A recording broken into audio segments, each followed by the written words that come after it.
Muy buenas tardes. Muchas gracias por asistir esta tarde a la presentación de esta novela Tánger era la clave, de el periodista, experto taurino y testigo muy importante de la transición española, que es Carlos Abella, que nos acompaña aquí esta noche, y también, como no, al doctor Ángel Martín de Francisco, que va a ser quien presente al conferenciante de esta tarde en el Ateneo. Quiero saludar también a las personas que nos están viendo a través de la transmisión en directo de esta presentación en la página web del Ateneo a través de streaming. Y sí me gustaría, más que hablar del autor, del colega Carlos Abella, puesto que eso lo va a hacer el doctor de Francisco, yo sí quiero enmarcar un poco la parte quizás no tan aparente de este libro, de esta novela, pero sí la que a mí me parece muy importante, que es el contexto.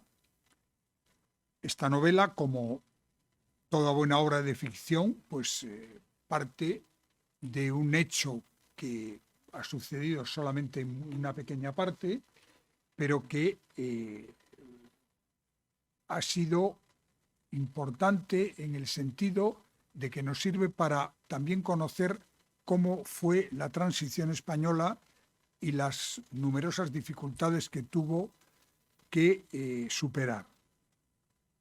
Como digo, el libro parte de que no solamente fue el terrorismo de ETA el que intentó evitar que España se convirtiera en una democracia, sino que en esta ficción la extrema derecha tiene un papel importante en la misma dirección. Es decir, la ultraizquierda y la ultraderecha coinciden en el objetivo de querer acabar con la democracia.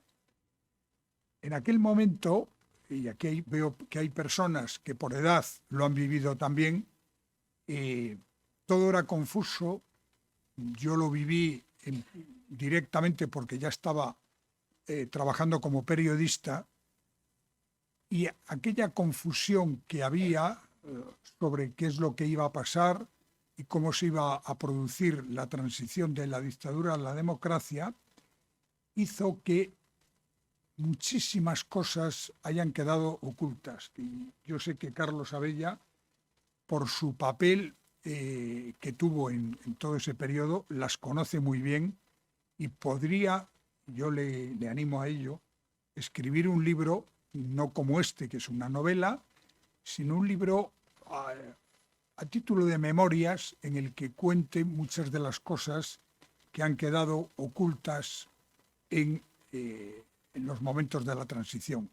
Desde, por ejemplo, cómo era la relación de Adolfo Suárez con el entonces príncipe de España y después rey, y cómo se fueron moviendo determinados resortes para llegar hasta aquel día histórico que en el Congreso que los periodistas dijimos, el Congreso del Araquiri, en el que las Cortes de Franco se autoinmolaron para poder cumplir aquello de Torcuato, que decía que había que ir de la ley a la ley y que no había que saltarse ninguno de los eslabones. Bien, yo creo que de todo esto, y lógicamente de esta novela que se titula Tánger era la clave, vamos a hablar aquí esta tarde, y yo ya sin más le doy la palabra al doctor Ángel Martín de Francisco para que nos hable de Carlos Abella y que después sea el propio Carlos el que nos cuente de qué va esta novela y lo que hay ahí.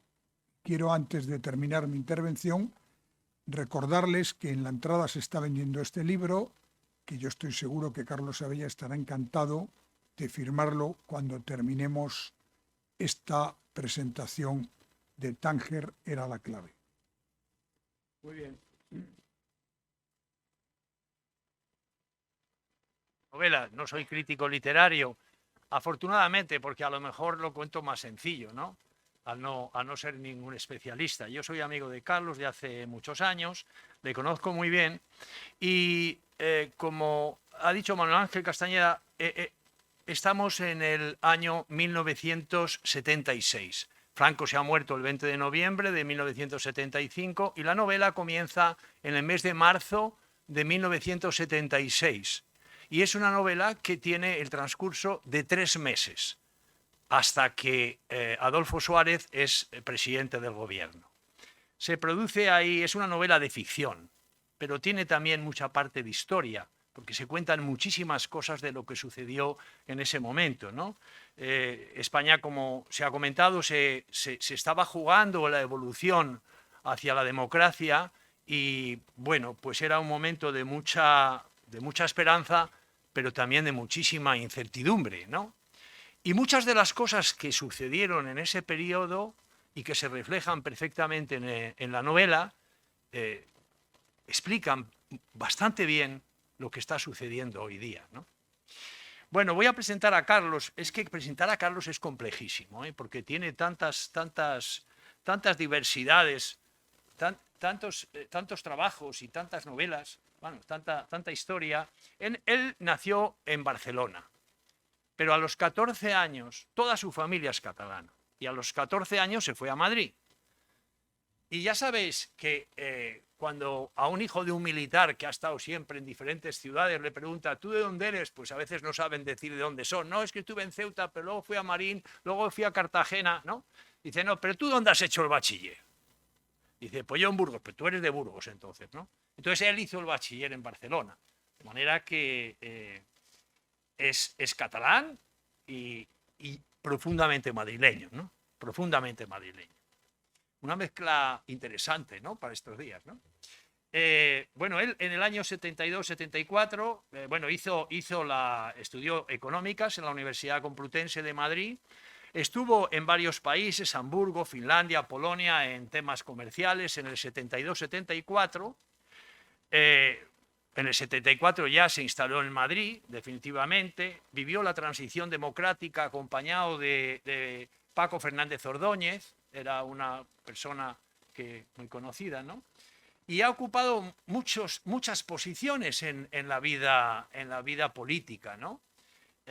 Siempre como muy técnico, ¿no? Ha sido director del gabinete político del Ministerio de Comercio y Turismo, perteneció al comité organizador del Mundial 82, del fútbol Mundial 82, fue director general de Relaciones Informativas de la Secretaría de Estado para la Información de la Presidencia del Gobierno, fue el representante del Gobierno en el juicio del 23F, ha viajado con los reyes a India, Italia, Estados Unidos, con el presidente del Gobierno también, asesor de Información General y Económica del gobernador del Banco de España, director del Gabinete de Secretaría de Estado para el Deporte, en julio del 88, director del Gabinete de la Secretaría de Estado para la Comunicación, en julio del 2000, director de Relaciones Institucionales en el Ente Público de Radio Televisión Española, en enero del 2002, director de Relaciones Institucionales de la empresa Hispasat,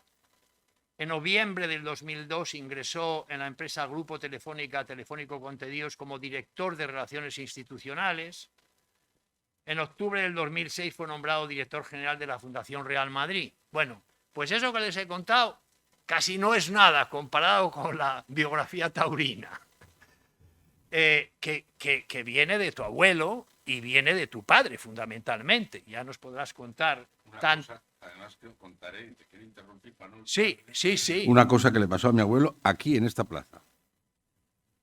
No, pero no quería... Más que, para no olvidarme, vale, apuntarlo al público por si alguien me lo quiere recordar. Perfecto. Bueno, en marzo del 2004 fue nombrado miembro del Consejo de Asuntos Taurinos de la Plaza de Toros de las Ventas en Madrid. En el 2008 fue el asesor técnico para asuntos culturales de la Comunidad de Madrid. En julio del 2010, director gerente, y organizaste varias corridas goyescas. 5 años. 5 años estuviste allí, ¿no? Y como escritor taurino, no solamente ocupó puestos, sino que ya vamos a la producción bibliográfica. En el 92 escribió La historia del toreo, 2 tomos de la Miguel Dominguín a El Cordobés y de Antonio Ordóñez al Niño de la Capea. Es grande esto, ¿no? En el 94 publicó Paco Camino El Mozart del Toreo. En el 95 la biografía de Luis Miguel Dominguín, que tuviste mucho tiempo allí en su casa, ¿no? A ver qué... Viviendo él. Viviendo él con él allí, en su casa todos los días, ¿no? Da para otro día. ¿Eh? En el 97 publicó un ensayo que es El Derecho al Toro, que es muy interesante porque es lo que es el lenguaje taurino en la vida cotidiana, ¿no? Eso de dar la puntilla, cambiar de tercio, ver los toros desde la barrera, dar largas, hasta el rabo todo es toro, ¿no? Que es toda esa terminología que hemos aplicado al lenguaje castellano, ¿no? En el diciembre del 2007 publicó De Manolete a José Tomás, también en el junio del 2008 José Tomás, un toreo de leyenda. En el 2016 reeditaste lo de Luis Miguel Dominguín. En el 18 Memorias taurinas, de la Monumental de Barcelona a la Monumental de las Ventas. Bueno, esto es la parte, digamos, de toros, ¿no? Pero luego también, como novelista y como escritor, pues... escritor de ficción, de historia, de ensayos.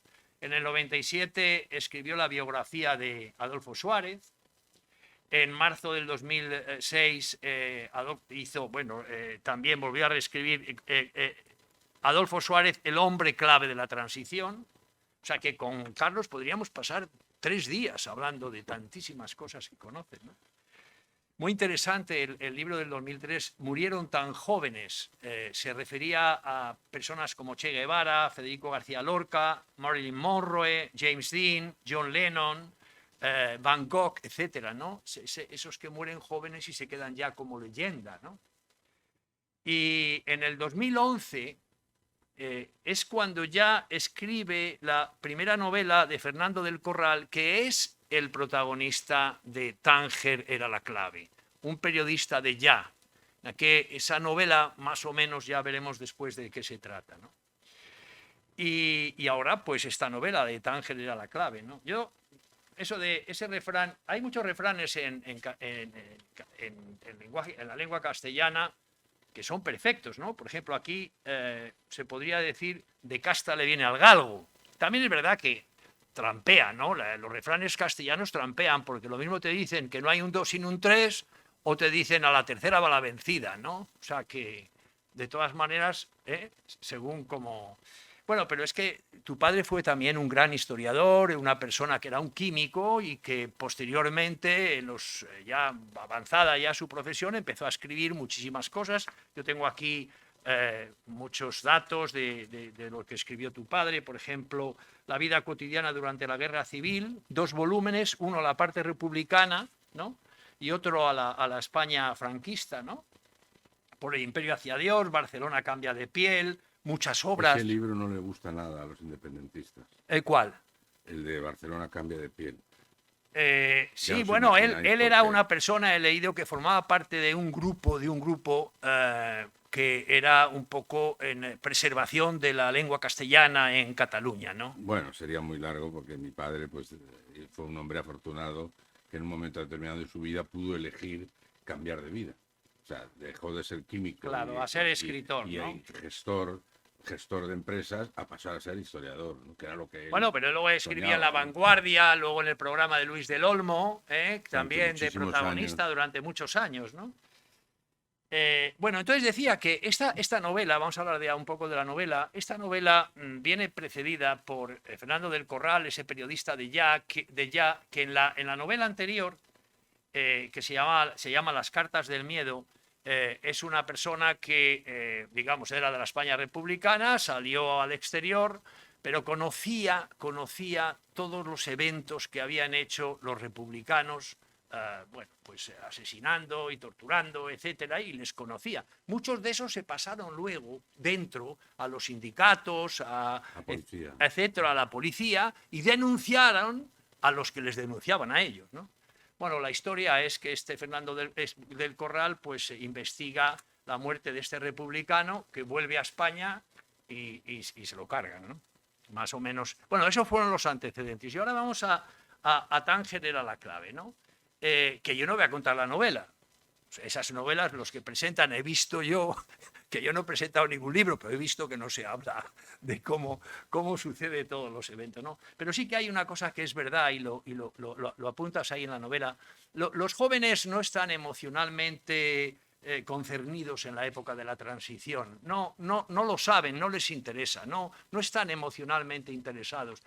Y bueno, deberían de aprender, ¿no? Estas cosas también para saber un poco cómo evoluciona. Pero ese fenómeno, ese tiempo, la verdad es que apasionó a muchísima gente, a muchos gobiernos europeos y en Estados Unidos. O sea, ha habido siempre un gran interés en esto, ¿no?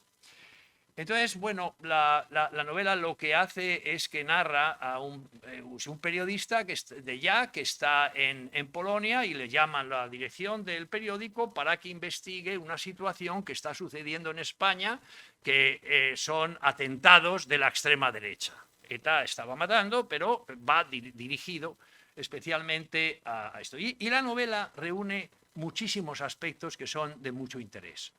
Es una novela que tiene una base histórica fundamental, donde se cuentan todos los personajes de aquella época, cómo eran, todos los restaurantes de Madrid, también extraordinario, que te lo has debido pasar bien tú también.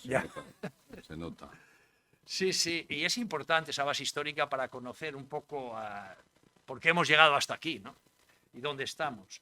Luego es un thriller policíaco, es una novela que te inquieta porque vas avanzando a ver qué es lo que va sucediendo, en el peligro que tiene el periodista y al mismo tiempo en lo que va sucediendo a su alrededor. Hay un momento extraordinario de seducción de esa asignatura pendiente, ¿no? ¿Quién no ha tenido aquella niña del bachiller que nos gustábamos, pero ya no sabemos dónde está? Y esas cosas es un tema también muy bonito, porque está escrito con una gran sensibilidad, ¿no? Y luego el tema de Tánger, ¿no? Tánger es la luz de Tánger y lo que sucedió en Tánger en los años 40 y todo aquello que vimos en Casablanca en su momento, en esa zona de espías y de influencias entre los españoles que se aposentaron allí en Primera Guerra, se hicieron el protectorado en plena Segunda Guerra Mundial, los ingleses, como siempre, enredando. Los ingleses siempre o están inventando juegos, porque como no tienen nada que hacer, o están enredando en otro sitio, ¿no? Eso es lo que hacen normalmente. Pues ahí los ingleses y los alemanes en Tánger, es decir, que tiene muchísimo atractivo también el tema de Tánger. El Tánger de Bowles, que tú le defines muy bien en el barrio de Marsan, con toda esa riqueza cultural, sí, y el Hotel Continental. Todo eso tiene un enigma que es muy atractivo, ¿no? Visitas de Henri Matisse, bueno, en fin. Y defines una cosa que es muy interesante. Dice que el encanto de Tánger es su ubicación entre el océano y un mar, entre el Atlántico y el Mediterráneo, entre dos continentes, Europea y África, con la confluencia de muchas diferentes. Pero me voy a permitir, Carlos, señalar algunos aspectos que a mí me han resultado muy interesantes, sin entrar en la novela, pero siempre alrededor de lo que tú has ido avanzando en la novela, ¿no? Una cosa es, hablas de ser periodista y hablas del polaco, ¿cómo se llama este? Kapuczynski, sí, un periodista polaco que yo no lo conocía, pero lo he estudiado y lo he visto, que decía que para ser buen periodista hay que ser buena persona. Fijaros qué mensaje tan extraordinario hoy en día. Hoy en día, para ser periodista hay que ser buena persona. Lo refieres muchas veces. Luego, ser periodista es una vocación como ser médico. Admiro a quienes ejercen su profesión con honradez y detesto quienes se prostituyen por dinero o ambición. O cuando dice Olimpia, dice, la música, como el periodismo o la medicina, es muy exigente. Me ha gustado mucho, también porque habla de la medicina. Y luego otro aspecto que me gustaría subrayar y que hoy en día está muy tergiversado y muy intoxicado es el papel del rey Juan Carlos. A mí me parece que es un tema en el que me gustaría detenerme unos segundos porque lo señalas muy bien allí, cuando veías las imágenes del rey dirigiéndose al Congreso y al Senado de los Estados Unidos, y cómo esa sensación de tener un representante que era recibido en los Estados Unidos con tanta interés, pues a los jóvenes que esperábamos hacer el cambio hacia una sociedad más moderna, más integrada en el mundo, pues era realmente emocionante, ¿no? Y ver cómo los reyes recibían en la Blair House a Rockefeller, que era vicepresidente de los Estados Unidos, cómo a mediodía el secretario de Estado Henry Kissinger les ofrecía un almuerzo y por la noche los reyes ofrecían una cena al presidente de los Estados Unidos en casa del embajador. Es decir, todo ese proceso que sucedía en esa historia nos transmitía que estábamos en una situación en la que íbamos a ir hacia adelante, a integrarnos definitivamente en el mundo de la cultura y de la economía, ¿no? Y nuestro común amigo Pepe Oneto, que en paz descanse, recoges una frase de él que me gustaría también subrayar, primero por la admiración y el cariño que le teníamos, ¿no? Decía que entre ser fiel al país y al pueblo, o ser a unas instituciones y unas leyes cuya circunstancia ha quedado superado, el verdadero hombre de Estado debe optar por lo primero. Y decía Pepe Oneto, el presidente Arias, porque ahí el problema que había es que Arias, el presidente Arias Navarro, se enrocaba en lo que había hasta el momento. Pero por otra parte el rey y bueno y los que estaban con él, que eran Areilza, Fraga, Garrigues, Suárez, Calvo Sotelo, Alfonso Osorio, pues avanzaban, y el rey fundamentalmente, por dar ese paso hacia adelante. Y decía él, el rey se ha adelantado y ha optado ya por el futuro del país y del pueblo. Y me gustaría subrayar esto porque no es que sean palabras tuyas, es que son realidades recogidas de lo que estaba sucediendo, ¿no? Y bueno, por ya intentar ir terminando, algunos tuvimos la ocasión de ver los domingos por la noche las entrevistas de Joaquín Soler Serrano, que era una delicia, ¿eh? Ahí pasaban todo el mundo, actores, arquitectos, cantantes, científicos, compositores. Hoy en día no interesa esas cosas, es tremendo, ¿no? No interesa que haya gente con tanta experiencia, un gran pintor, un gran escultor, que cuente, no, esto sois Netflix y una serie, ¿no? Y es así, ¿no? Y luego el mundo de los espías, ¿no? Me gustó mucho la historia de aquella, la Rosalinda Powell, ¿no? Una inglesa que fue para allá, para Tánger, a ver si se... Bueno, ya se conocían, yo creo, el alto comisario, ¿no? Belvedere, ese, sí. Que luego fue ministro de Asuntos Exteriores de Franco, ¿no? Poco tiempo.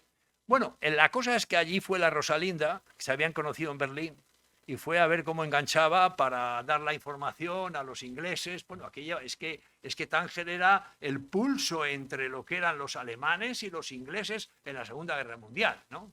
Con Gibraltar ahí y el Estrecho, o sea, es realmente importante. Hay un tema que también es importante conocer porque hablas muy poco de ETA. Hablas poco de ETA porque en la novela no va por ETA, va por el periodista y la investigación periodística que hace, ¿no? Pero sí que es verdad que señalas algo que todos ya hemos, por lo menos la mayoría hemos admitido, que ETA no era antifranquista. En realidad eso era una ingenuidad específica, que es una ingenuidad pues de la izquierda y del nacionalismo histórico, la patria vasca y tal, porque esta asesinó a 43 personas antes de Franco y a 670 una vez muerto Franco. Parece que el tema no iba relacionado con su antifranquismo, ¿no? Y esto es importante porque de ahí vienen esos lodos, ¿no? De aquellos... En fin, bueno, y hablando de los toros, qué bonito, cómo me ha gustado a mí decir, a los toros en Madrid hay que ir andando. Dice, hay que ir andando, aunque sea en metro, dice hasta Manuel Becerra, para poder bajar andando la calle de Alcalá, como reza el chotis que compuso Agustín Lara sin haber pisado Madrid. Eso también es interesante. Nos lleva la novela, nos lleva a Chinchón, a las corridas aquellas de beneficencia que se torean de corto, ¿no? Festivales. Festival. Y bueno, apasionante Lupe Sino, la amante de Manolete. Se llamaba Antonia Broncalo. Gonzalo. Bueno, Bronchalo. Antoñita. Antoñita. Pues sí, pues esta era una bailarina y cantante que en la Guerra Civil, en el 37, se casó con el jefe de Estado Mayor del Cuarto Ejército, Cipriano Mera. Vivieron en París. Eso lo sabe muy poca gente, ¿eh? Que sepáis que es una investigación que es muy apasionante, ¿no? Pues efectivamente, yo lo he leído en la novela, ¿no? Yo no lo sabía tampoco, claro. Se casó, vivió en París con este hombre. El caso es que volvió a Madrid bien situada, ¿no? Y bueno, pues iba al bar Chicote, ¿no? Al Riquis, como dices tú, al Riquis bar de Casablanca, ¿no? Y allí pues conocí a Manolete y tuvo una vida con Lupe Sino, con Manolete, excelente durante un tiempo hasta el año 47, que se murió en agosto, el 18 así de agosto, ¿no? 28. Tú tenías 3 días. Yo tenía, sí, efectivamente, 3 días. Y yo 20. 20 días. No leí la prensa ese día. La cosa es que, bueno, hablas algo también de boxeo, de aquellos que somos ya más mayores, pues nos suenan el combate Mansurín Velázquez, el Pampito Rodríguez, Panamá Brown, todo el tema de aquel, que también era otra cultura, la cultura boxística, que también era muy, muy rica en aquellos momentos, ¿no? Bueno, transmites muchos aspectos sobre el tema de la Arias Navarro y la sucesión, que el trío que se presentó, pues eran, para ser presidente del gobierno, eran Federico Silva Muñoz, Gregorio López Bravo y Adolfo Suárez. Y cuando salió Adolfo Suárez, pues toda la prensa internacional diciendo que estaban en contra. Ricardo de la Cierva en El País dijo, qué error, qué inmenso error, ¿no? Luego fue ministro. Y en fin, bueno, la cosa es que en ese el santanderino, Alfonso Osorio fue vicepresidente y ministro de la presidencia, ¿no? Perdona, y el que le sacó, y tú lo conocerás, cuando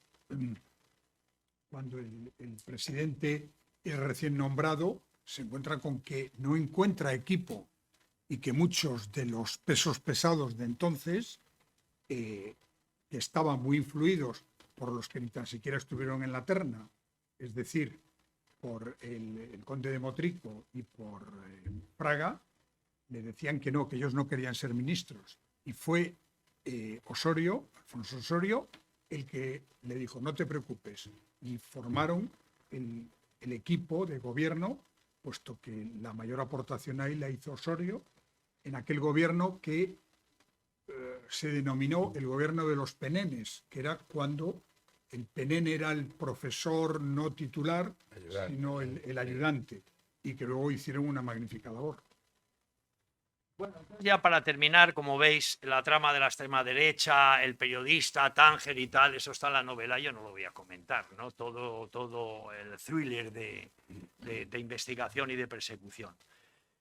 En resumen, Carlos, yo creo que es una novela, es de histórica, es de ficción, que siempre está el encuentro sensible también con Olimpia, tiene un ritmo de thriller. Además, el autor es protagonista del tiempo en el que se definió todo el camino que nos ha llevado hasta ahora. A mí me ha gustado mucho y la he disfrutado. Y además he aprendido muchas cosas. Muchas gracias, Carlos. Muchas gracias. Muchas gracias, Helen.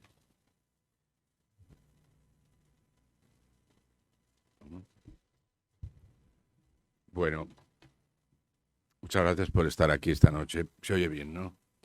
Que quería darle las gracias por estar aquí a Manuel Ángel Castañeda, que acabo de conocer, aunque tenía ya referencias suyas. Darle las gracias por ser el anfitrión de este emblemático escenario cultural de Santander y por la generosidad con la que desde el primer minuto acogió la propuesta de presentar aquí en Santander esta novela, gracias también a la mediación de mi amigo Pepe García Morales, por cierto, yerno de Alfonso Osorio, con lo cual ya decimos que gracias a tu suegro han pasado muchas cosas, y bueno, pues la verdad es que gracias, Manuel, por tu acogida y por tus palabras. Gracias a ti por haber venido a hablarnos de este libro tan interesante. Querido Ángel, profesor, yo creo que si en algún momento tienes alguna otra tentación, yo creo que la crítica no se te ha dado nada mal. Yo no sé si en la Valdecilla todavía tienes algún hueco, pero en algún rato libre yo me dedicaría a hacer crítica de libros o a presentar libros, aunque no sean de amigos, porque verdaderamente lo has hecho magníficamente bien, te felicito. Hemos comido juntos, hemos evocado nuestra larga amistad. No es casualidad, 25 de agosto del 47, 9 de agosto del 47, es decir, bueno, y tenemos un amigo común que es del 18, con lo cual esto ya es, pues, somos de la misma quinta en casi todos los sentidos, ¿no? Entonces, pues, gracias, Gele, por tu amistad, tu generosidad. Me ha enseñado Santander, el nuevo Santander que yo conocía hace muchos años, y verdaderamente os felicito. Vivís en una ciudad espléndida, preciosa, creo que está muy cuidada, la he notado, magnífica de la última vez que vine. Me ha llevado hasta el parque ese que hizo el alcalde aquel, Ormaechea se llamaba, y verdaderamente me he quedado deslumbrado, ¿no? Yo me quedaba un poco en el centro siempre de Santander, aunque por mi afición taurina he ido al Sardinero y a los hoteles de esa zona, ¿no? Y la verdad, pues es que quiero deciros que es un privilegio vivir aquí, ¿no? Y Gele, pues gracias por tu generosidad, por tus palabras. Solamente por empezar a comentar un poco lo que ya vosotros dos habéis introducido, sí hablo de ETA, Ángel. Lo que pasa que literariamente y de ficción me parecía más, no digo atractivo, pero para mí mismo un reto más el investigar de ficción quién podía estar detrás de los primeros atentados de la extrema derecha. Porque eso es una... Nosotros que vivimos esa época, pues ETA ya sabíamos quién era, con la ingenuidad que tú has detectado, no en mi caso, pero en otros casos mucha gente creía que ETA era una liberadora de la democracia española. 640 muertos después, eso no lo puede creer ya nadie. Bueno, no quiero hablar todavía del presente. Anoche, pues lo que es rebelarse contra el Estado constituido, el poder constituido ha dejado de ser un delito, digamos, en el sentido histórico de la palabra, ¿no? Entonces, quería decirte, está el secuestro de Berazadi, está entrañablemente contado todo el drama de esa familia, porque fue uno de los atentados más duros y más crueles que cometió ETA, que ha cometido, no uno, todos han sido crueles. Niños, viejos, empresarios. ¿Os acordáis de la frase, pero si es de los nuestros? ¿Os acordáis de esa frase, no? No quiero decir su nombre, porque pobre hombre está muerto y asesinado por ETA, ¿no? Quiero decir que no es por matizar lo que él ha dicho. Yo me he centrado literaria y de ficción en la investigación que el periodista se ve obligado a hacer porque se lo piden en el periódico, que es, oye, ¿quién puede estar detrás de los atentados de la extrema derecha? ¿Quién puede tener interés en boicotear desde ese bando, desde ese lado? A nosotros nos llegaban muchos rumores, y cuando digo nosotros, hablo un poco de los que estábamos remando, ¿no? Detrás de ETA hay un momento que el periodista lo dice, ya sabemos quién está.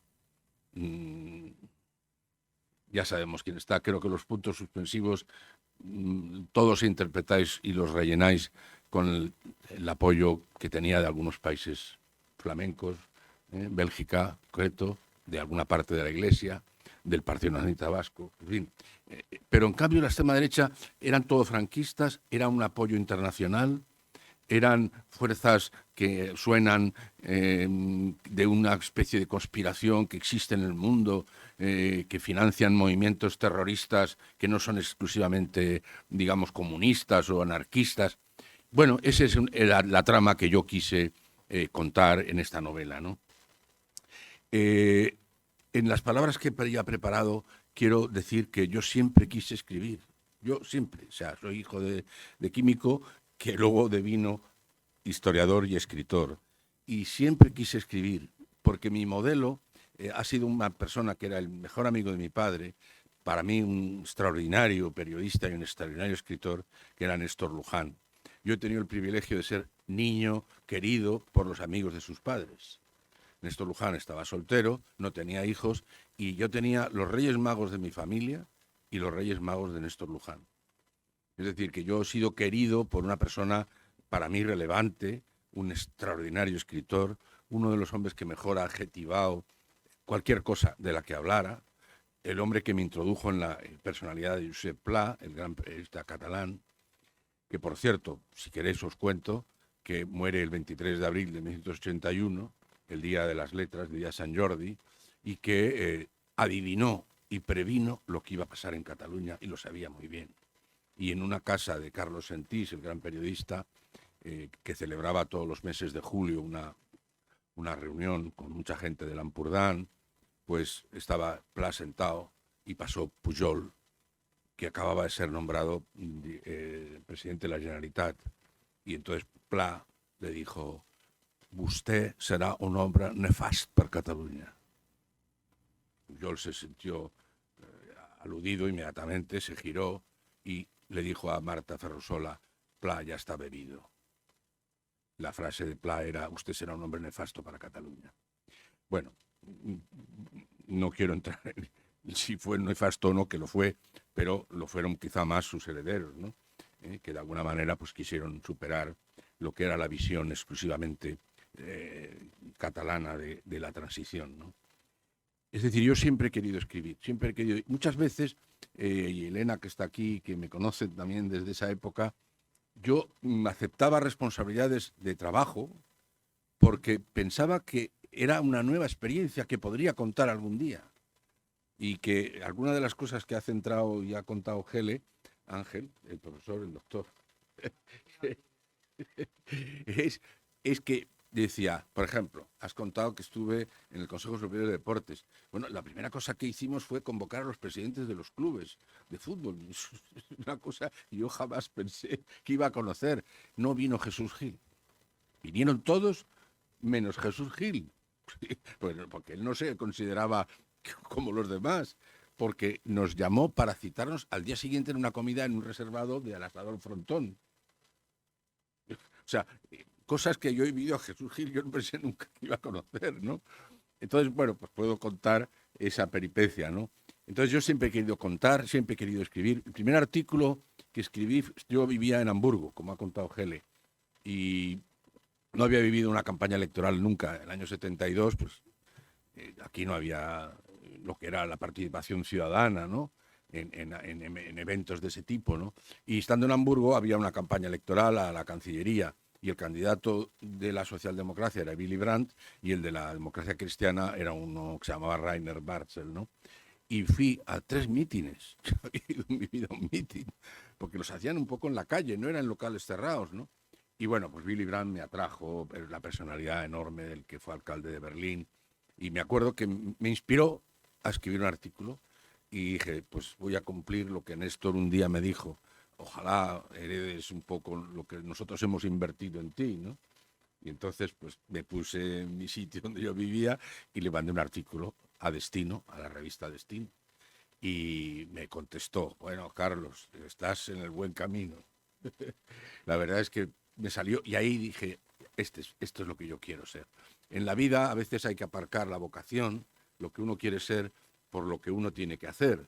Y a mí me ha pasado mucho eso, ¿no? Yo siempre he querido contar, pero he tenido que ganarme la vida, ¿no? Y muchas veces la he preferido ganar en la aventura de las responsabilidades que Gele ha contado, ¿no? Con mucha generosidad. Tánger es una metáfora. Todo lo que ha dicho Gele es así. La sugerencia de Tánger, lo que es el mundo. Aquí tengo apuntado mientras hablabas que una cosa que yo, cuando uno escribe, descubre muchas cosas. Tú has dicho que has aprendido. Yo he aprendido muchísimo escribiendo esta novela, porque no sabía que el día que entran los alemanes, o sea, los nazis, me hace gracia porque este es un tema de lenguaje apasionante. Llega un momento que ya no se dicen los alemanes, sino se dicen los nazis, como si los nazis fueran otros. No. Cuando los alemanes entran en París, que Casablanca, Stan Humphrey y nuestra querida Ingrid Bergman abrazados, ¿serán los tambores de tu corazón, o los latidos de tu corazón, o son cañonazos? Eran cañonazos. Ese día, Franco invade Tánger. Yo no lo sabía. Mandó 4.000 hombres.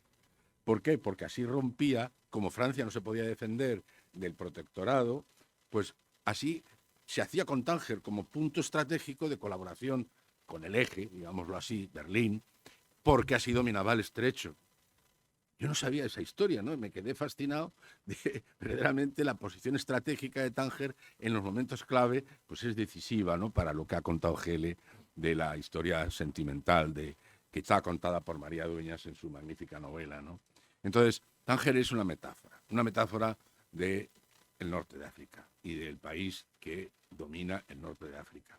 País que nos ha creado, nos crea y nos creará muchos problemas. Y nos ha creado muchos problemas. Es una metáfora literaria, periodística, que quiere decir que en vez de poner pongo Tánger, porque tiene la derivada literaria, amorosa, misteriosa, fascinante, de lo que es una ciudad mezcla de todo, culturas, lo que has leído perfectamente, ¿no? Entonces, hay una reivindicación en la novela de lo que es ser periodista, como tú has dicho, ¿no? O sea, yo he amado esta profesión, he creído en ella, a veces he sido como institucional o como persona, digamos, del poder, he sufrido lo que es la persecución en el sentido periodístico de una investigación o de tal, he tenido responsabilidades públicas y pues a veces es incómodo cuando ves que un periodista ñaca con el dedito, ha mordido el tobillo y no suelta la presa, pero ahora lo echo mucho de menos. Es un momento, creo que bajo de lo que es la pasión por el periodismo, la pasión por la investigación. Hay mucho secuestro mediático en las alturas, y creo que me estáis entendiendo muy bien, y eso penaliza la libertad del periodista. En la transición había grandes periodistas, grandes investigadores de lo que había detrás de muchas de las cosas que se vivieron. Me ha animado Manuel Ángel a que investigue en alguna otra novela algún tema difícil, ¿no? Pero verdaderamente yo echo de menos, y por eso Fernando del Corral es también una metáfora de ese periodista bueno, como decía en la definición Kapuscinski, que cumple con su obligación.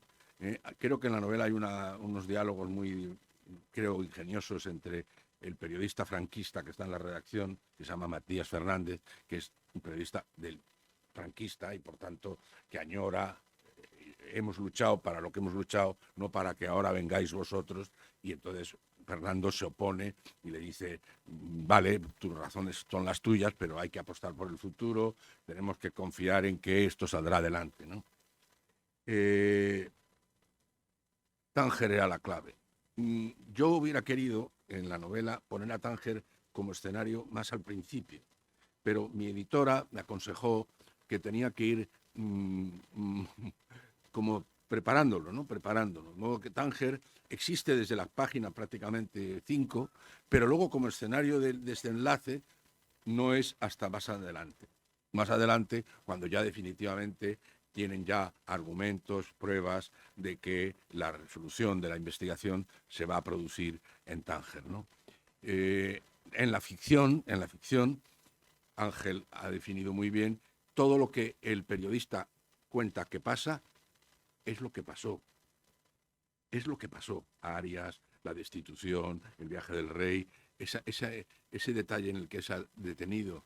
Yo como ciudadano español, con mis años de mi generación, me sentí muy orgulloso. Creo que todos nos sentimos orgullosos de ver que nuestro rey se dirigía al Congreso de los Estados Unidos y al Senado en inglés, explicándole lo que iba a hacer, y lo hizo, explicando, y por cierto, previamente a un periodista, creo que norteamericano o belga, Arnaud de Brochard, le confiesa, Arias is a disaster, Arias es un desastre. Arias estaba sentenciado, pero lógicamente uno no puede siempre, Franco dejó una herencia, que fue Arias, y era imposible, lo que quería Arias era imposible, porque ya no había el sustrato en las instituciones franquistas para que se sostuviera lo que había vivido antes, ¿no? Entonces Arias luchó contra el tiempo, ¿no? Tenía 5 ministros que eran del rey, que eran los que ha citado Gele, Areilza, Garrigues, Osorio, Suárez, Calvo Sotelo, que eran hombres del rey y que eran los liberales, los que querían ir hacia adelante. Y Arias se apoyaba pues en Girón de Velasco, que claro, que era pues el troglodita de los tiempos, ¿no? Entonces, esa batalla es la que fue. El periodista cuenta, Fernando cuenta exactamente lo que pasó. Lo que es de ficción es pues el primer encuentro que tiene con un señor marroquí en Madrid. Por cierto, hay 2 cosas que os quiero comentar que las he querido yo cambiar para que no coincidan con la actualidad en el sentido actualidad. Uno, el restaurante inicial era uno que existe en Madrid y no quise involucrarles en una novela de ficción donde había una implicación X de tema terrorista, ¿no? Y entonces cambié el escenario y el restaurante, en vez de estar en la calle Recoletos, está ahora en la calle Columbela. El restaurante de verdad sigue estando en la calle Recoletos, pero yo no le cito, he cambiado el nombre y me lo he llevado a otra calle, ¿no? Y luego el periódico. Creo que solo se cita una vez el periódico para el cual Fernando escribe, que es El Ya. ¿Por qué? Primero, porque muchas de las fuentes que hoy existen, hoy para nosotros trabajar, están ya digitalizados en Internet. Son el ABC y La Vanguardia. Entonces, como referencias que al periódico, a la novela le enriquecen, está lo que contaban esos 2 periódicos. Entonces, no puede ser que Fernando del Corral se entere lo que publica el ABC si trabaja en el ABC. No tiene sentido. Entonces busqué un periódico que entonces ya existía, que ahora ya no existe, que es El Ya. Era una referencia para ubicar a Fernando en un medio exacto, ¿no? Y bueno, pues eso es una cosa que quiero que, si os interesa leer la novela, pues que lo sepáis, ¿no? Yo he puesto aquí en unas palabras que tengo, estamos viviendo una terrible adulteración de la transición, una terrible. No sé quién está detrás, y digo con ingenuidad, no sé quién está detrás de todo esto. Sí sé quién está detrás de todo esto. Uno, los que entonces no pudieron ser los exclusivos protagonistas. Y lo digo asumiendo lo que acabo de decir. La transición la hicieron los reformistas del régimen que pactaron con los comunistas de Santiago Carrillo y con el rey. Y he dicho 3 personas, el rey, Adolfo Suárez y Santiago Carrillo. Los demás estaban a ver qué pasaba. Se contaba con ellos a efectos de ir creando masa crítica en favor de la democracia y de la transición. Pero esos fueron. El PSOE vivió etapas muy apasionantes en ese momento porque estaba creciendo, pero no tocó pelota en el sentido que aquí vivisteis un episodio que creo que fue el del diputado Jaime Blanco, que si eso pasa hoy día, os creeríais que Jaime Blanco es de Podemos, para entenderlo, ¿eh? ¿Por qué? Porque se pretendió presentar un incidente. En las manifestaciones hay porrazos, el que no, al que no le pegan es al que no va. Quiero decir que estoy haciendo una transposición en el tiempo. En Cataluña, ¿qué se quejaron? De que había habido porrazos. Claro, un acto ilegal. ¿Cómo va a permitir las fuerzas del orden que un acto legal se convierta en una sublevación ciudadana? Entonces, pues Podemos no tocó pelota, no existía, y por eso tienen que negar ese pasado. Lo tienen que negar porque están, desgraciadamente, blanqueando a ETA. Y por eso la frase del ministro Bolaños es una indignidad. Bolaños dijo hace un mes que cuando se aprobó la ley de memoria democrática, que la frase literal es, la inercia del franquismo duró hasta 1983. Pero usted sabe lo que está diciendo. Pero usted sabe que en el año 83 se había reunido una ponencia constitucional formada por los 5 grandes partidos o 6 partidos que había en el espectro político después de unas elecciones democráticas. Pero usted no se da cuenta que los pactos de la Moncloa están en la foto, los comunistas, están todos... Pero usted, ¿en qué mundo ha vivido? Usted no se da cuenta que está adulterando completamente el sentido histórico. ¿Por qué? Porque como quien les manda es quien vosotros sabéis, que es los herederos de ETA, los herederos de ETA quieren vengarse de ser los malos de la película, porque es que no pueden ser otra cosa. Es que, perdón que sea tan apasionado, es que quieren llegar hasta el 83 porque quieren incluso meter a Felipe González, que perdón que lo diga aquí, me encantaría que si estuviera ahí sentado se lo diría, pero Felipe González, ¿por qué no salta usted y defiende lo que usted ha hecho? ¿Pero por qué no defiende usted su colaboración con la transición? Pero ¿por qué se deja usted arrastrar por estos y por este? No hay derecho. En el año 83 hubo un incidente en Almería que la Guardia Civil confundió a 3 cántabros que eran supuestos terroristas, a lo mejor porque no se identificaron, vete a saber si, no sé, no recuerdo las circunstancias, fue un episodio pues dramático, triste, pero ahorita lo quiere meter ahí para juzgarnos a nosotros, a vosotros, a los que beneméritamente y en beneficio del país hicimos y remamos lo que pudimos para salir adelante, ¿no? Entonces es muy triste, ¿no? La inercia del franquismo duró hasta el 83, le va a perseguir a Bolaños toda su vida, porque es una adulteración de la transición y de la historia, ¿no? Y bueno, verdaderamente, pues en fin, es uno de los impulsos que me ha llevado a escribir esta novela.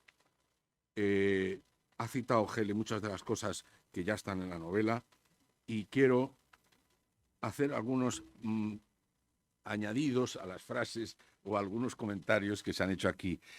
No me quería olvidar lo de mi abuelo. Mi abuelo viene a los toros de Santander en 1920 algo. Llegué a escribir como niño una carta a una revista que se llamaba El Ruedo, preguntando si el hecho que me había contado mi abuelo era verdadero y cuándo fue. Desgraciadamente, en las mudanzas de la vida, esa revista ha desaparecido, pero me contestaron. Entonces, mi abuelo me contó que estando en la Plaza de Toros de Santander, en Barrera, mi abuelo había trabajado en la transatlántica, era marino, por tanto muy vinculado a la familia Conde Ruiseñada, Marqués de Comillas, etcétera. Todos apellidos muy ilustres en esta región, ¿no? Y por tanto tenía acceso, pues supongo que a entradas buenas del Marqués de Comillas o de... Bueno.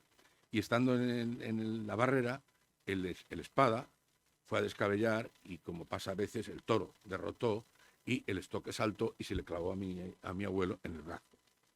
Le clavó aquí, sangró mucho y inmediatamente se lo llevaron a la enfermería y allí estuvo pues atendido por los médicos y pues, al cabo de un rato pues, le pusieron una tirita o lo que fuera, desinfectaron lo que habría entonces, no creo que hubiera mercromina, pero bueno, y volvió a su localidad. Y la anécdota es que el torero, el siguiente toro se lo brindó a él. Y mi abuelo estaba muy orgulloso, aparte de que yo vi la herida, yo vi la cicatriz que quedaba, ¿no? Bueno, o sea que es una curiosidad que es... El torero sí sé que se llamaba Montes II, porque había habido un primer Montes que lo mató un toro, por cierto, en México. Entonces, me preguntabas por las relaciones Suárez-Rey. Yo escribí... por la génesis de esa amistad. Exacto. Ahí hay una historia que yo creo que nos ha contado bien, que es por qué el rey, primero, consigue que el nombre de Suárez vaya en la terna, que en principio no tenía ningún sentido, puesto que había otros personajes mucho más importantes para ir en esa terna, y luego porque además de que fuera en la terna, quería que fuera elegido, y cómo se fragua esa amistad o esa relación entre Juan Carlos y el luego nuevo presidente. Y esa es una historia que yo creo que no se ha contado y que, si me permites, tendría que ver mucho con el final de la etapa del rey Juan Carlos, ahora rey emérito. Bueno, como no he venido a presentar mi biografía de Adolfo Suárez, cosa que con muchísimo gusto hago, porque en la reedición, la primera edición de la... Está enchufado, ¿no? Sí, la primera edición de la biografía de Adolfo Suárez la hice en el año 97. Y fue un momento que empezaba el reconocimiento histórico de su figura. Le dio el premio Blanquerna, le dieron el premio Príncipe de Asturias de la Concordia. Empezaba a reconocerse, porque yo mismo hoy viniendo en el tren, ¿por qué dimitió Adolfo Suárez? ¿Qué razones superiores a las de hoy mismo, hoy, España, hoy, existen para que Suárez se fuera? ¿Que mataba a ETA? Había matado los 5 años anteriores y siguió matando hasta la saciedad. Crisis económica, el 26% de paro. Bueno, era mucho mayor la cifra cuando llegó ese gobierno al poder, ¿no? Su propio partido, que le empezaba a boicotear, pues efectivamente es una de las razones. La oposición fue sangrienta. Luego yo no quiero adelantarme, pero luego Felipe personalmente y Alfonso Guerra se portaron muy bien con él enfermo.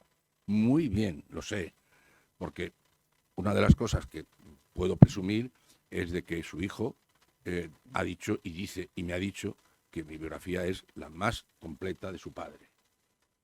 Lo que preguntas, Manuel, está en esa biografía. La clave es cuando le nombran gobernador civil de Segovia. Entonces, los reyes, que no eran reyes, eran príncipes, solían ir al Palacio de Río Frío con las visitas que ellos tenían, Constantino. Y hay una muy famosa, es la de Constantino, que viene, hermano de la reina, que viene a Segovia y Adolfo les lleva a Cándido. Y les hace de anfitrión, lógicamente, ¿no? Entonces, ahí hay un primero estrecho contacto entre una persona y luego Adolfo había sido director, o fue luego, creo, director general de televisión. Claro, entonces, en su criterio, que era el de Carrero y el de López Rodó, Adolfo apostó por el príncipe, porque había una maniobra palaciega que era colocar al otro, a Alfonso de Borbón. Entonces, Adolfo ya fue leal. Claro, Juan Carlos agradeció eso siempre mucho, ¿no? Él no tenía equipo, no tenía nadie. ¿Os acordaros lo que decían de Juan Carlos antes de ser rey, no? Entonces, ahí se fragua y luego además hay un detalle de audacia, me atrevo a decir la audacia de Adolfo, que es creo que es una gran virtud, porque la audacia tiene costes, ¿eh?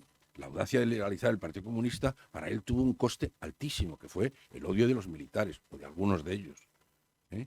Y la audacia de Adolfo fue no televisar la boda de Carmencita Franco con Alfonso de Borbón. Se negó, dijo que no era un acontecimiento que mereciera la pena, ¿no?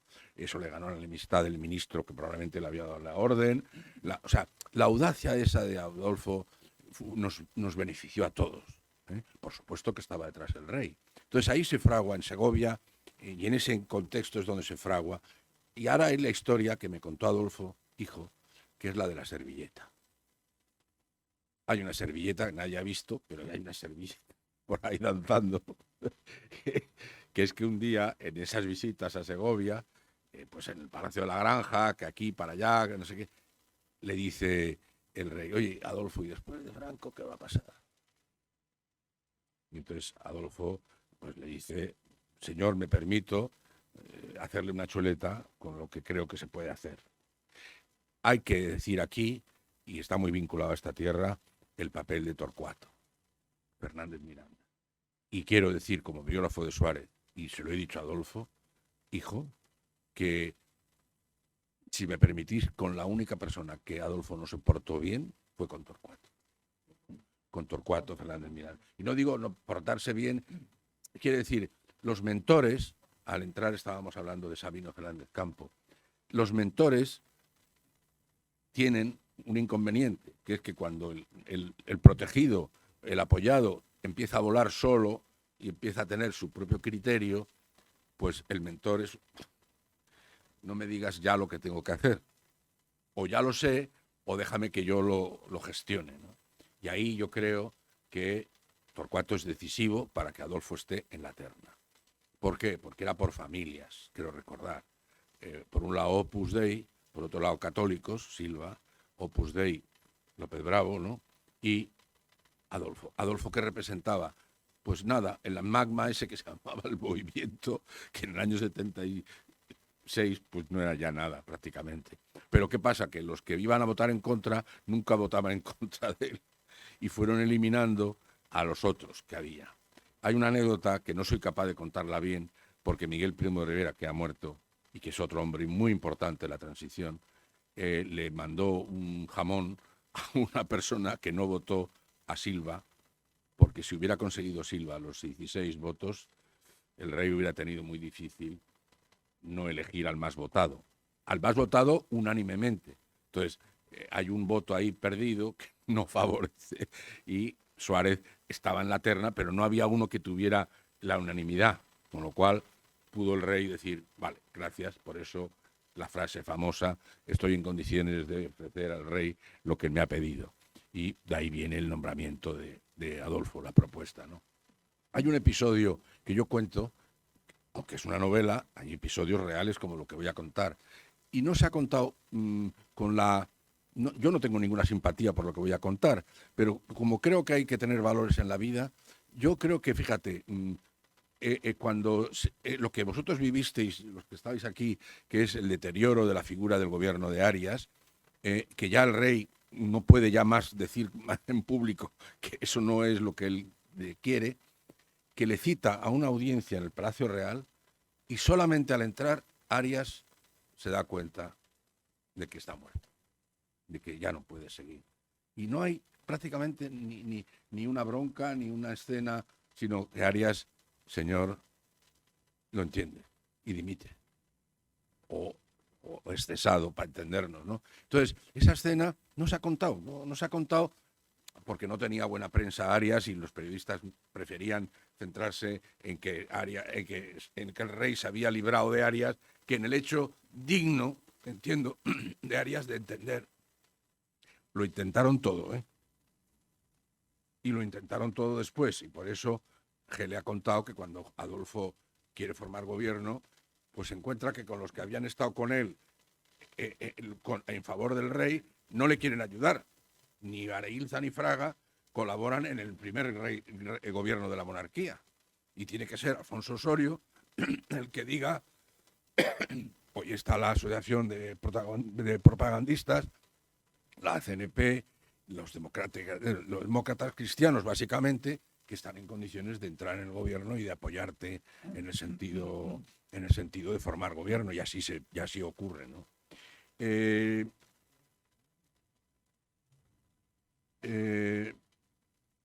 Has dicho lo de el Mundial 82.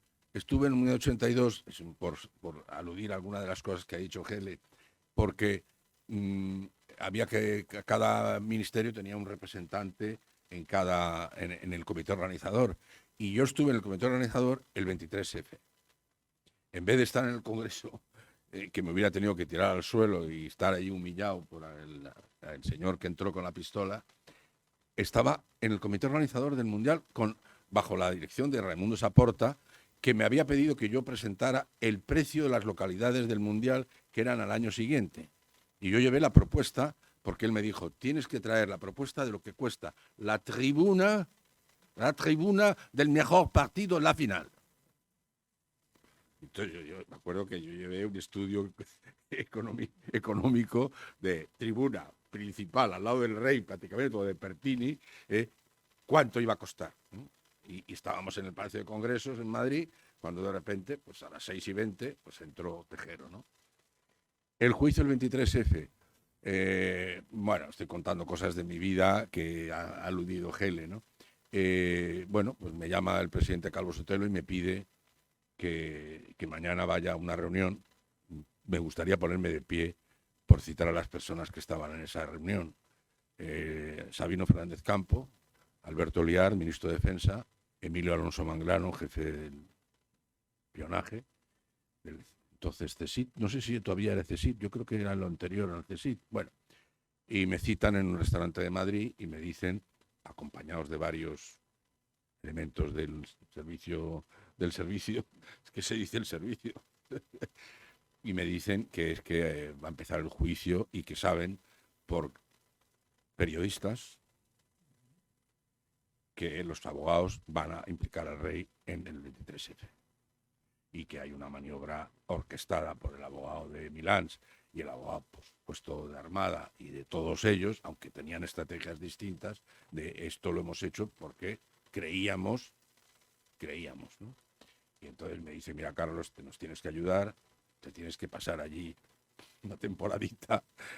Empezó el 19 de febrero y acabó el 4 de junio. Me pusieron un par de personas a mi servicio en el sentido de ayudarme en lo que era estar allí dentro, donde la convivencia era un cuartel en las afueras de Madrid, y verdaderamente pues era una situación de una tensión. Como estáis vosotros, en primera fila estaban los procesados, por orden de antigüedad y de rango, Milans, Armada, que no se hablaron en 4 meses. Nunca les vi girarse así. Nunca, nunca. O sea, eso de decir, oye, que no puedo más, que tal. No se hablaron en 4 meses. Luego venía por orden no sé qué otro militar podía estar. Bueno, y en la siguiente fila estaba yo. Yo tenía la nuca de Armada y Milans aquí, 4 meses, la nuca de los dos. Y detrás mío, los periodistas. Y conmigo, estaban en la misma fila. Pilar Urbano, Pedro J. Ramírez. Y detrás de los periodistas, los familiares. La tensión. O sea, Lorenzo Contreras, no sé si acordáis del periodista, dijo, he pasado más miedo en el juicio que cuando entró Tejero pegando tiros, porque se cortaba la tensión. Una tensión, bueno, no sé si os recordáis el episodio de la expulsión de Pedro J., que la viví en primera persona. Bueno, es una experiencia de la vida que yo pues ni soy abogado, ni, bueno, la verdad es que me llamó el presidente del tribunal y me dijo, ¿usted sabe quién es el que ha escrito esto en Diario 16? Y pues tengo ni idea, este periodista no me suena. Aquí delante de Manuel estoy seguro que fue un invento de Pedro J., fue un periodista inventado. Firmó alguien que no existía, porque ya sabían ellos que lo que el artículo que publicó Diario 16 iba a encabronar, perdonarlo así, iba a encabronar a los procesados, como así fue. Y cuando llegamos esa mañana al juicio, el presidente del tribunal me llama y me dice, ¿usted sabe quién es este? No tengo ni idea. ¿Pero usted cree que este periodista es así? ¿Existe? No, tampoco quise decirle que no porque no estaba seguro. Es que sepa usted, Abella, que se niegan a bajar los condenados procesados. ¿Cómo que se niegan a bajar? Pues están en un juicio. ¿Pero qué es esto? No quieren bajar. ¿Cómo que no quieren bajar? Usted comprenderá que yo, con mi rango, no puedo obligar, conducido por un destacamento de, ¿cómo se llaman? PMs, ¿te acuerdas? Que llevaban aquí el servicio militar. No puedo traer al general Milans del Bosch conducido desde su habitación. Pero vamos, usted es el presidente del tribunal. ¿Qué es esto de que unos tíos que están siendo procesados se rebelen aquí? Abella, yo no puedo provocar la división del ejército. Una frase para la historia, ¿no? Yo dije, pues usted no puede hacer eso. Usted no puede dejar que su autoridad sea manipulada por los señores. Quiero contar aquí, ayer se aprobó la sedición, la abolición de la sedición. ¿Sabéis lo que hizo el presidente Calvo Sotelo cuando se produjo la sentencia el 4 de junio del juicio, el 23F, que condenaba a 30 años a Milans y a 30 años a Tejero y solo 6 a Armada? ¿Sabéis lo que hizo a los 10 minutos? Recurrir la sentencia ante el Tribunal Supremo. Eso es un gobierno democrático.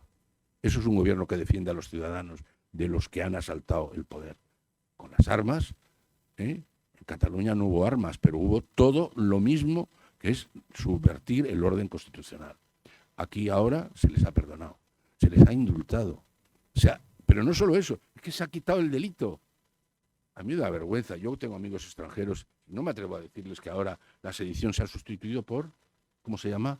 Es que Unos desórdenes. desórdenes, pero esto, que es la Facultad de Económicas del año 68, desórdenes, esto es de risa, ¿no? Bueno, perdonad que me he alejado de la razón. Barcelonés y no catalán. En mi familia no hemos hablado catalán, porque mis abuelos ninguno era catalán, con lo cual, pues, lo siento mucho, pero barcelonés sí, catalán.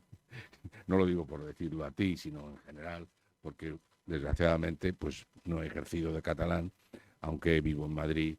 Me encanta Cataluña, me encanta mi tierra. Estoy escribiendo un libro ahora sobre Barcelona, que ya os digo el título provisional, Aquella Barcelona. Colau se ha negado y opuesto a que, ¿cómo se llama el gorila blanco? Copito de Nieve, que aunque a Copito de Nieve se le ponga una estatua, con que a Copito de Nieve se le ponga una estatua en Barcelona. ¿Sabéis el argumento que ha dado? Que Copito de Nieve es el símbolo del colonialismo. Fue portada del Times.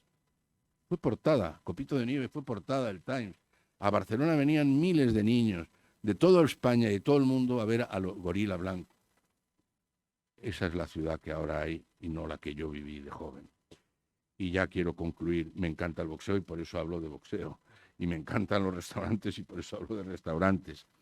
Y os animo a leer. De verdad que yo he disfrutado mucho y creo que la trama está bien traída y que sepáis que el trasfondo histórico es lo que pasó. ¿eh? Y gracias por estar aquí. Y estoy encantado de que me contestéis lo que queráis y lo que os sugiera estas palabras mías y las de los intervinientes anteriores. Muchas gracias. Muy bien, pues muchísimas gracias a Carlos Abella.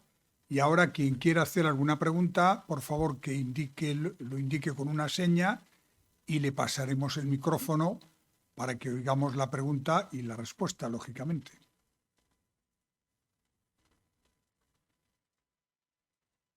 Bueno, pues mira, yo te voy a hacer una primera pregunta porque generalmente cuesta arrancar esto de los coloquios.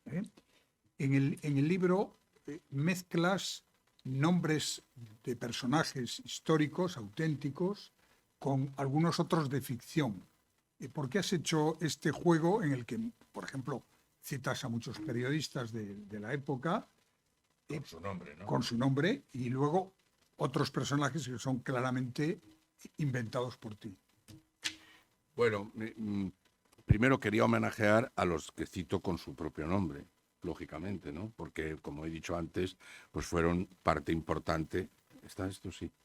Fueron parte decisiva de lo que hemos contado, que fue los años duros de la transición y del año 76, ¿no? Y yo creo que la redacción del periódico es inventada toda. Lógicamente, el periodista protagonista también está inventado, aunque puede tener perfiles de gente que he conocido. Y la redacción pues responde un poco a lo que yo creo que Manuel, que ha dirigido un periódico, sabe, que hay de todo tipo de gente.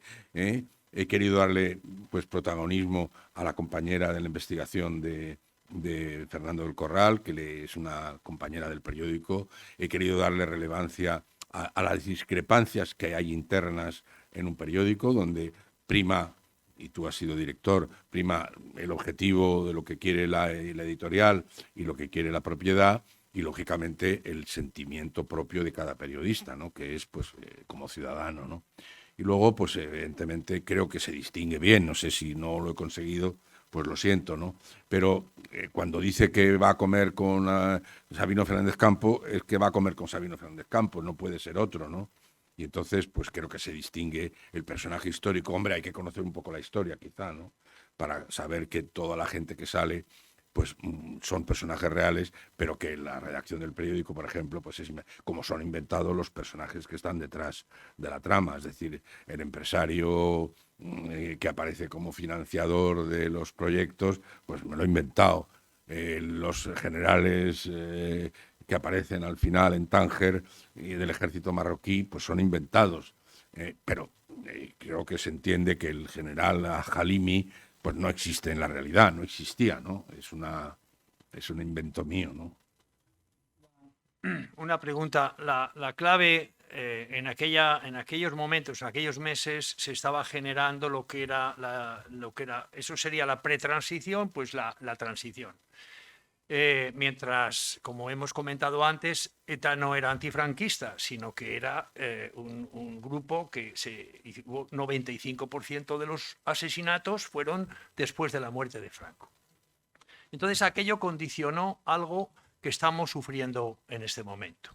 2 victorias de ETA. La primera, cuando en la época de la transición y el desarrollo de la Constitución se traslada toda la presión independentista o nacionalista a un reflejo electoral, a una situación en la que las elecciones se organizan de una forma tal que ellos conocían perfectamente que eso iba a ser así en el futuro. O sea, fue la primera victoria. No de los nacionalistas, sino de la presión que ETA estaba ejerciendo y que por lo tanto había que asumirlo. La segunda victoria ha sido ahora, ayer, anteayer y estos días, en los que realmente se está basados fundamentalmente en la primera, pues hace que, como dijo ayer perfectamente Otegi, aquí los que manejan el Estado y el gobierno son los que no nos queremos ir de España. Vale, es una frase tremenda, ¿no? Entonces, la pregunta concreta es, que esto no tiene solución si no se cambia lo que en un inicio se hizo. Porque va a ser permanentemente siempre lo mismo, la misma situación, que yo creo que no es bueno para el país. A mí me Lo parece que dices no es desde el bueno. punto de vista electoral, de la normativa electoral. Es que no hay otra opción, porque si no va a estar siempre dependiendo de unos grupos que son los que no quieren. ¿Y cómo Mira, yo se puede recuerdo enfocar eso? en el año 96, mis amigos de UCD vuelven al gobierno de la mano de Aznar. Gana Aznar y algunos amigos que mantuve mucha relación con ellos de UCD, pues estaban con Aznar. Y yo pues estaba en el Banco de España y no tenía ninguna inquietud de volver a la batalla política, ¿no? Pero uno de ellos, un gran amigo y una persona estupenda, amiga mía entrañable con la que como mucho y nos vemos mucho, Pedro Antonio Martín, era la persona de confianza de Aznar para llevar el deporte español. Bueno, ¿sabéis quién lo supo primero? Puyol. La presidenta de la Federación de Golf, que se llamaba, no me acuerdo, una señora muy rimpomba, Villacieros, Emma Villacieros, va a un torneo de golf en el Ampurdá y está Puyol por allí, que lo inaugura, no sé qué, y entonces dice Emma Villacieros, bueno, no sabemos ahora quién va a ser el secretario de Estado para el deporte. Le dice Puyol, un tal Pedro Antonio Martín. Puyol lo sabía. Y no sabía yo que, como él me iba a llamar para que formara parte de su equipo, inmediatamente la ministra era Esperanza Aguirre, que era ministra de Cultura y Deportes. Bueno, el equipo, que por cierto todos hoy son gente relevante, yo no, pero Laschetti era uno de los que estaba en esas reuniones, que ahora es el consejero de Hacienda de la Comunidad de Madrid, y nos reuníamos periódicamente pues para coordinarnos deportes con no sé qué, bueno. Y en esas reuniones ellos llevaban algunos de los temas al Parlamento. De ahí salían pues proposiciones de ley. Y entonces me acuerdo que la asesora parlamentaria se reunía todos los días con la portavoz de, ahora sería Junts pel Sí. Bueno, pero lo del sí es una metáfora también, porque ya no es el sí, es otra cosa. Bueno, lo que era Convergencia y Unión, la portavoz. Se reunían la de portavoz del PP de Educación con la portavoz. ¿Y sabes la frase que le decía la portavoz de Convergencia todos los días? Tengo instrucciones de que sepas que todos los días dependes de mí. O sea, que no tiene solución. No, sí tiene solución, que es cambiar la ley electoral, elevando el nivel de que los partidos pequeños de las comunidades autónomas, algunas de ellas, alcancen una mayoría mayor para poder tener representatividad y ser decisivos. Esa es la jugada que Adolfo quiso hacer en su retorno al CDS, que es que los grandes partidos, los dos grandes, no dependieran de los nacionalistas, sino de un partido liberal, central, que fuera pequeño, al estilo de la Freie Demokratische Partei de Alemania, del Partido Liberal Alemán, que no dependen ya de los nacionalistas. Pero eso se frustró en el año 90 y ahí estamos, siempre, como dice Gele, pues dependiendo de que si no salen los números, hombre, el problema es que a los otros hasta ahora no les han salido los números por poco. Pero es que a Sánchez no le salían de ninguna manera. O sea, Sánchez ha tenido que sumar todos. Ya no es independentistas o no independentistas, es ya de su padre y de su madre. Perdón. No, creo que llegamos al final de esta presentación. Sí me gustaría decir solamente una cosa. Si hay un camino que no requiere tocar la ley electoral, que es algo bastante complicado, que es llegar a esto que en Alemania llaman la Gross Coalition, que es que los dos grandes partidos, el PSOE y el PP ahora, se pongan de acuerdo en que en 2-3 asuntos clave van a estar juntos para llevar eso adelante.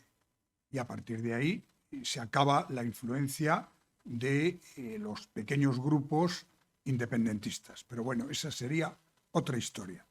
Yo lo que sí quiero es agradecer a Carlos Abella esta magnífica intervención, además llena de dinamismo y de anécdotas personales, y como no al doctor Ángel Martín de Francisco, su presentación y sus palabras.